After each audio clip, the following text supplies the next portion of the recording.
It's just crazy what's going on here. We're witnessing the next massive Bitcoin crash along with the global financial markets. It's going down big time after Donald Trump makes another announcement, or rather, several announcements. The first announcement was still good, but the second and third were really brutal. And then the market crashed hard. I mean, it didn't just break out, it broke down. Let's take a look at the whole situation. Because what's happening right now is extremely sensitive, especially behind the scenes. There are some massive things happening here, and we really need to take a closer look at this. At the same time, there are serious allegations of manipulation. Not long ago, we had that massive $10,000 move up that someone traded with a 50x leverage. And now there's the same person who crashed with a 50 leverage or with a very high leverage.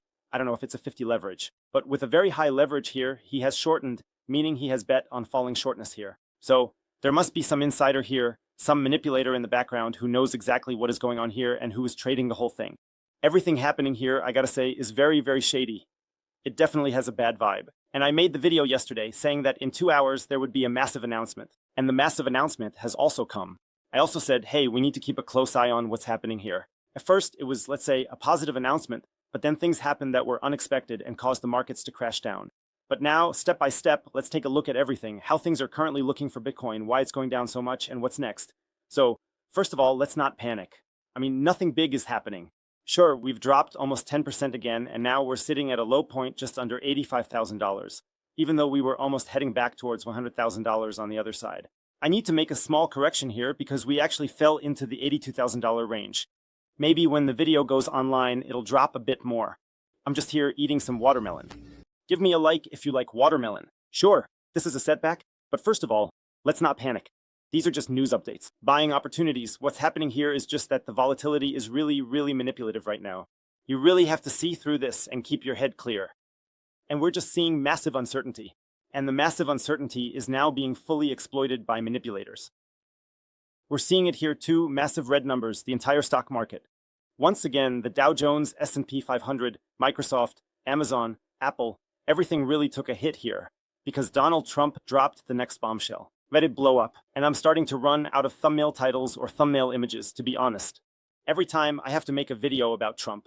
Either Trump pumps the price up, something happens again, then Trump does this, then Trump does that, and then it crashes back down. And every time Trump says something.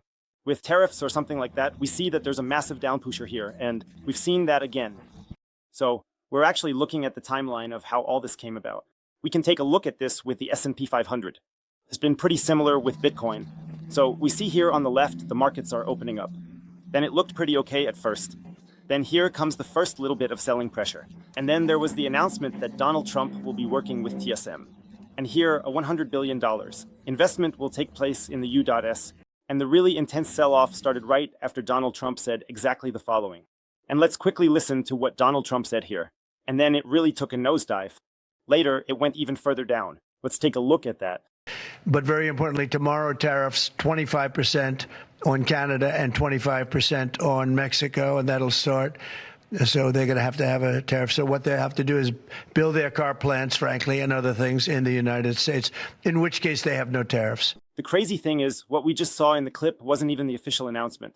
That happened before because, like I said, there was the official announcement here with TSM, and then we moved into the Q&A session. And here now, as can be seen in the clip, Donald Trump confirms that tomorrow, April 4th, 25% tariffs on Canada and Mexico will come into force. The markets had hoped there would be another delay on these tariffs, so they were counting on that. But that didn't happen. And then things would actually get even worse, especially after what was said next.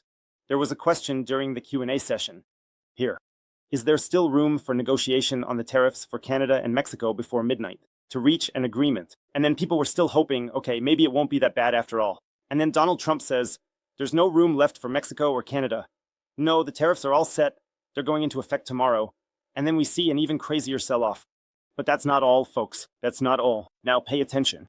Then something else happened. And actually, let me show you this. Then there was this. An article came out in the Wall Street Journal. And that really took off like really steep. And that was happening parallel to the speech, or rather, shortly after during the Q&A session. The announcement about the tariffs came. Now let's take a look at what was in this article. Right in the middle. In the announcement from President Trump, the Wall Street Journal published a report about Ukraine. Now pay attention. According to the report, the Trump administration has officially halted funding for new arms sales to Ukraine. Reuters also reported that the US is preparing a plan to ease sanctions against Russia. So now we really need to pay close attention, because I also said in the video yesterday, hey, in 24 hours, so today when you watch this video, the announcement that Donald Trump made last night will probably come out. That means he just pushed it forward. I thought it might come out later in the day, today, maybe sometime in the evening or something, but he decided to push it forward. Last night, the markets completely went haywire because we now clearly know that there's even more potential for conflict between Donald Trump and Ukraine. Donald Trump made it clear in the conversation with Zelensky. He said the old president was stupid for sending all those billions to Zelensky, and so he said he's done with it. And now he's shutting the whole thing down. The EU, on the other hand, they're hitting hard. More money packages than out. That means even more burdens will fall on Germany and Europe. And that also means that the euro will likely come under even more pressure. And this has triggered such a massive shockwave and so much uncertainty that all the financial markets have sold off. And Bitcoin has sold off here. And the craziest part is that's where we'll get into later. Some insider must have known about this. And he went short here with a massive leverage and basically traded the whole thing. So this is really insane what's going on here.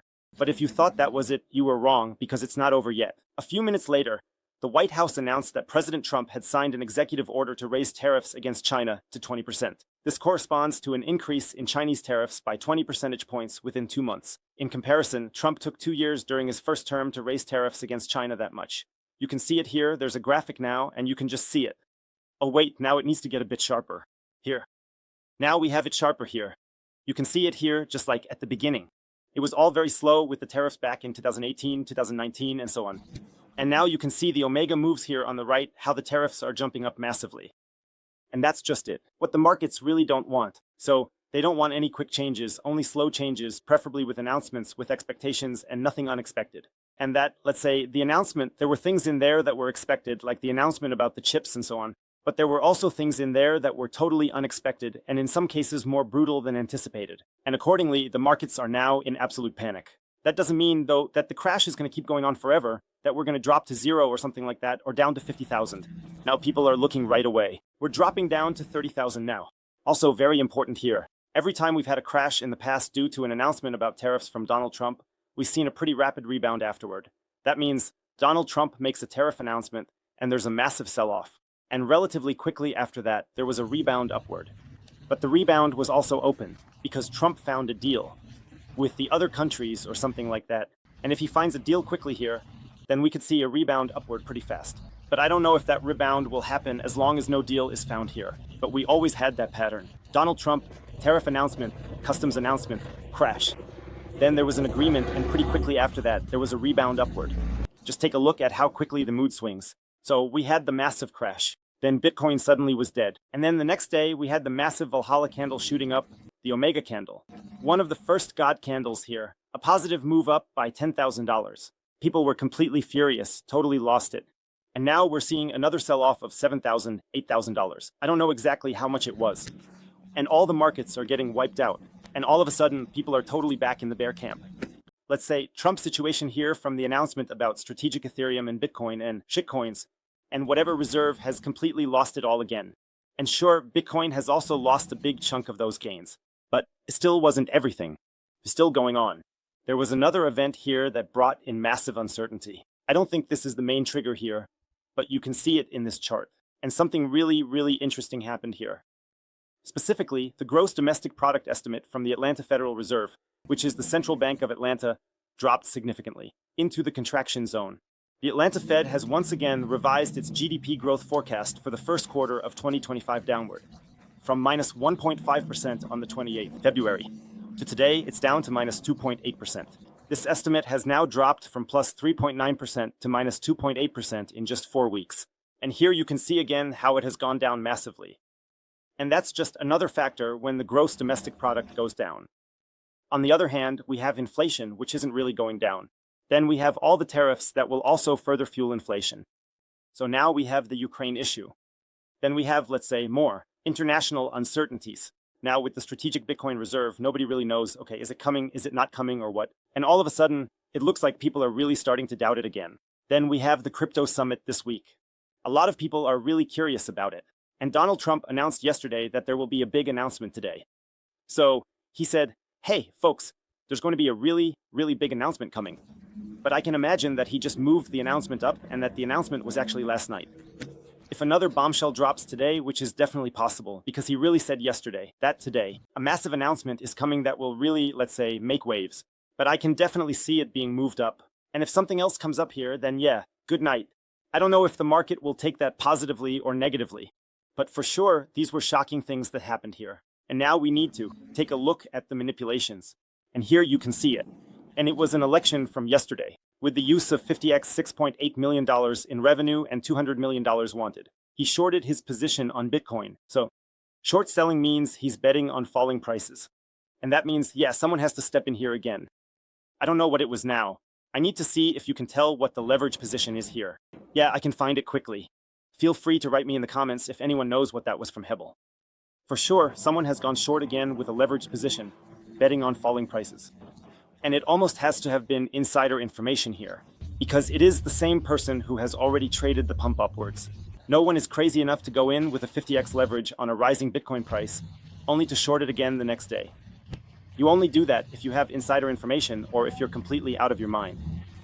So there definitely has to be some kind of collusion going on behind the scenes. And that's just really, really shady. And some people find what's going on here very, very dubious. Many people accuse Donald Trump. Is he planning to crash the markets just to pump them back up again? And yeah, I don't know if he really needs to do that. I don't want to accuse him of that. But there are a lot of people who are accusing him of that now. And we had a whole lot of scenes like that. Now, for example, Vivek is asking, hey, what's going on here? Why is the Bitcoin price going down here? So down. You can see that in the Bitcoin price crashing. And then Alex von Frankenberg says, maybe just market manipulation. So it could really be that there's widespread market manipulation going on here. So we're saying multiple sources. Now let's take a look at this. Michael Fisher says here, who by the way has also written a Bitcoin book, he's an author, he says, if all the noobs are buying the dip at record levels and the stocks on the exchanges have never been this low, but the dip keeps dipping, how many paper Bitcoins does Coinbase have? And here Alex Frankenberg says again, I told you so, market manipulation. So it could very well be that paper Bitcoins are in play here. That would be one possibility. But there's also a completely different possibility. Marty Party has been reporting on this for weeks. He's reporting that Binance and the big exchanges are massively using short and long positions and liquidation phases to basically manipulate their own customers to pump and dump the entire Bitcoin market. Let me read to you what he says here. And he says here, as mentioned, the rampant manipulation of the markets for digital assets will continue. Since there are still unregulated exchanges, they take advantage of every positive news by building up long positions. They take advantage of every pessimistic news by making short sales. So, positive. News comes out, they slam in the longs so hard, and they know exactly where the liquidation waves are, so they can squeeze out the shorts. In another stream, they do it just the same. And then he says here, pull all your assets off centralized exchanges. That's a big recommendation that I can only pass on. Get yourselves a hardware wallet. Take the points off the exchanges. Then the exchanges can't bet against you anymore. If these manipulations really exist. And then the exchanges have less opportunity to issue paper Bitcoin if Michael Fisher's claim is true. That's why I wanted to pull your Bitcoin pickup hardware and put in a link to a TREZOR hardware that will easily and securely manage your Bitcoin. You can protect your Bitcoin and actually contribute to the decentralization of the network. Because if all the Bitcoin is sitting on one platform, that's a really big target. So it's better to pull your Bitcoin into self-custody. That way, there's less opportunity for exchanges to manipulate things. And if you want to buy Bitcoin now, I'll give you a link below, 21 Bitcoin, where you can easily and securely buy Bitcoin with the code, and you can get up to 20% off the fees when buying Bitcoin. And it's best to connect that directly to the TREZOR hardware wallet, set up an auto transfer. Then the Bitcoin you buy here will automatically be transferred to the TREZOR hardware wallet. Let me know what you think about the current situation. Until then, peace out.